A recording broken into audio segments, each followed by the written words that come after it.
Somewhere in the coming years, a man will marry the future Queen of Spain, and the moment he says, "I do," he will step into one of the strangest religious positions left in modern Europe.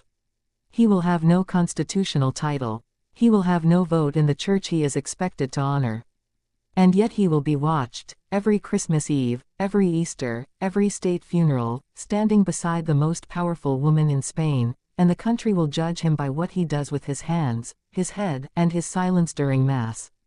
This is not a job description anyone hands him. There is no manual, but history, law, and the Catholic Church have already written most of the rules, and today we are going to walk through exactly what they say. Let's start with the part almost nobody expects.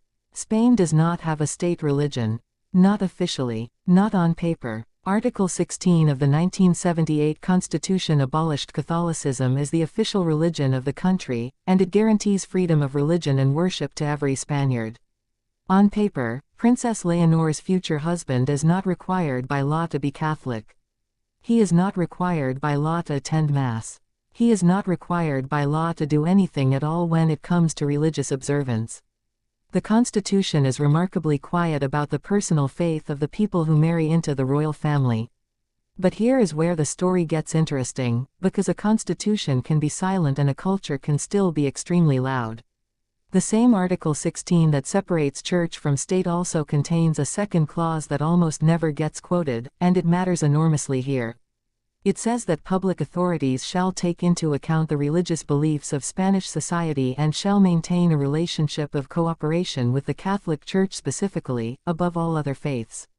Spain didn't build a wall between throne and altar. It built a low fence, with a very well-worn gate in the middle of it, and the royal family walks through that gate constantly, in public, on camera, on the days that matter most to the nation.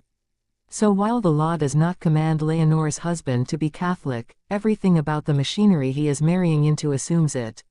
Let's talk about what that machinery actually looks like, because this is where the real, lived religious duties begin, and none of them come from the Constitution. They come from 400 years of unbroken tradition and from the simple fact that the Spanish public expects to see its royal family in a pew. Every year, on Christmas Eve, the King and Queen of Spain host or attend a private Mass, and on Christmas Day the King delivers his televised address to the nation, an address that is steeped in the language and imagery of a Catholic country even when it never mentions doctrine directly. Every year, during Holy Week, the royal family travels to Palma de Mallorca, and on Easter Sunday morning they walk into the Cathedral of Palma for Mass, a walk that is filmed, photographed, and dissected by every royal commentator in the country. This is not a private spiritual choice. It is a public performance of continuity, a visual reassurance to the Spanish people that the institution they inherited from Franco's transition to democracy still honors the faith that shaped the nation for centuries. Whoever marries Leonor will be expected to walk that same path, at her side, in full view of the cameras, whether or not he was raised Catholic himself. Now here is where we get to the part of this story that actually has a legal texture to it, because canon law is far less flexible than Spanish civil law. If Leonor's husband is not Catholic, and the couple wishes to marry within the Catholic Church, which almost every observer assumes they would, given that a civil-only wedding for an heir to the Spanish throne would be treated as a genuine institutional crisis, then church law requires something specific. Canon 1125 of the Code of Canon Law governs what the Church calls mixed marriages, meaning a marriage between a Catholic and a non-Catholic. For that marriage to be permitted, the diocese must grant a dispensation, and the Catholic party, in this case Leonor, must declare that she is prepared to remove dangers of abandoning the faith, and both parties must be informed of the obligation on the Catholic spouse to have any children baptized and raised Catholic. In plain language, if Leonor's husband is not Catholic, the Church does not require him to convert, but it does require a formal, signed acknowledgement that the children of that marriage will be raised in the Catholic faith, and that Leonor herself will do everything reasonably possible to ensure it. This is not speculation about Leonor specifically. This is simply what the Catholic Church requires of any mixed marriage anywhere in the world, and Spain's royal family is not exempt from Vatican procedure just because they wear crowns. If her husband wanted a full Catholic wedding without any of that paperwork, the only way around it would be for him to become Catholic himself before the ceremony, which brings us to the most powerful precedent sitting quietly in the family's own history. Leonor's grandmother, Queen Sophia, was not born Catholic. She was born a princess of Greece and Denmark, raised in the Greek Orthodox Church, and when she married the future King Juan Carlos in 1962, she converted to Catholicism specifically to make the marriage possible under the religious expectations of the Spanish crown at the time. She didn't do this quietly either. The conversion was public knowledge, discussed in the press across Europe, understood by everyone involved as a necessary step for a foreign-born, non-Catholic bride marrying into one of the last openly Catholic monarchies left on the continent. That is the closest real-world precedent we have for what could be asked of Leonor's husband, should he come from a different faith tradition or no religious tradition at all. Sophia chose conversion. Nobody forced her constitutionally, because there was no constitutional mechanism to force her.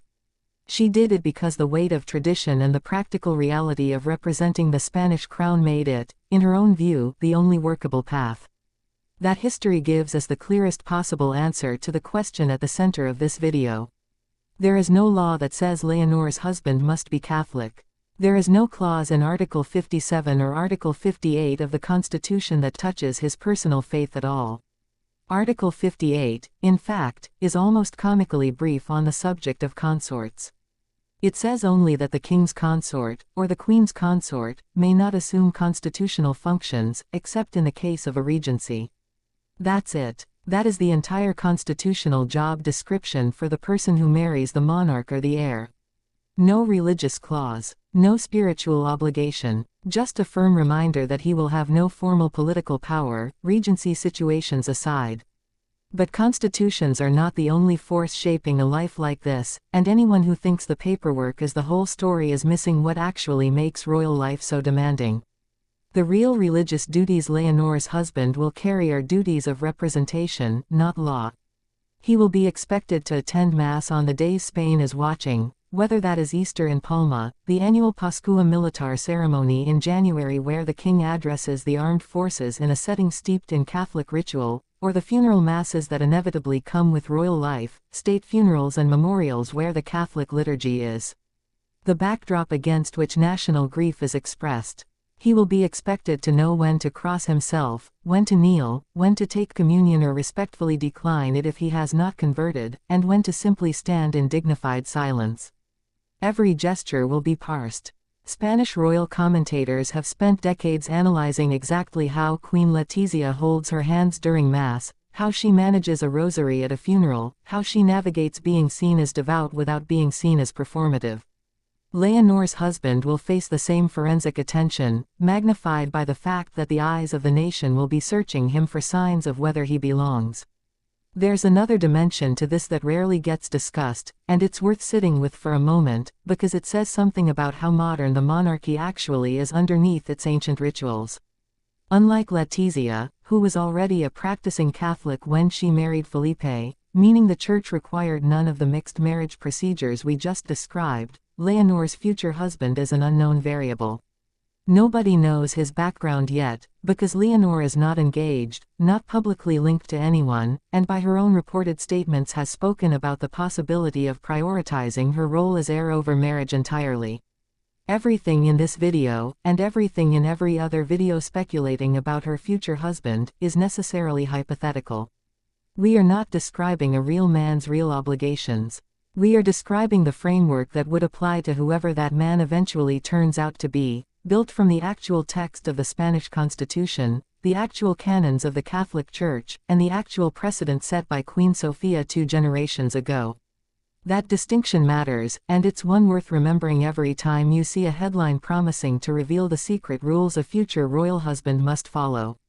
Those rules exist. They are simply general, not personal, until an actual engagement makes them real. So let's pull the threads together, because there is a genuine and fascinating tension sitting at the heart of this topic, and it's the same tension that runs through the entire modern Spanish monarchy. The state, by law, is secular. Freedom of religion is a constitutional right, extended equally to every citizen, including the man who might one day stand beside Queen Leonor I.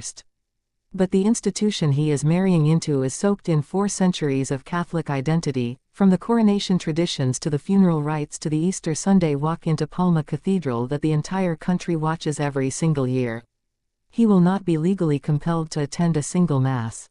And he will very likely attend dozens of them every year for the rest of his life, not because a law demands it, but because the unwritten expectations of Spanish public life are, in practice, far more binding than the Constitution ever was. If he comes from a Catholic background already, as Letizia did, none of this will require negotiation. He will simply step into a role that fits the shape already carved out by Felipe and Letizia's marriage, attending the same ceremonies, standing in the same cathedral, following a script that Spain has already normalized.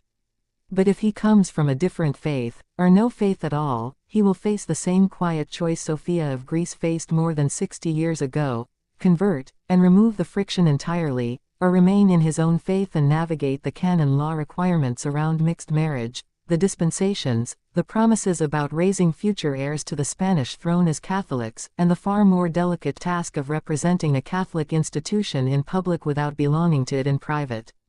Neither path is written into Spanish law. Both paths are already written into Spanish history, waiting for whoever steps into them next. And that, in the end, is the real answer to the question in the title of this video. The religious duties of Princess Leonor's future husband are not a checklist handed down by the government. They are a set of expectations inherited from a church that still shapes the rhythm of Spanish public life, enforced not by police or by parliament, but by cameras, by tradition, and by a nation that has spent centuries learning to read the posture of the people standing beside its monarchs. Whoever he turns out to be, he will not need a law degree to understand what Spain expects of him in a cathedral pew. He will only need to watch the last 2 consorts who stood exactly where he is about to stand, and understand that in this monarchy, the crown may be secular, but the throne has never quite stopped kneeling.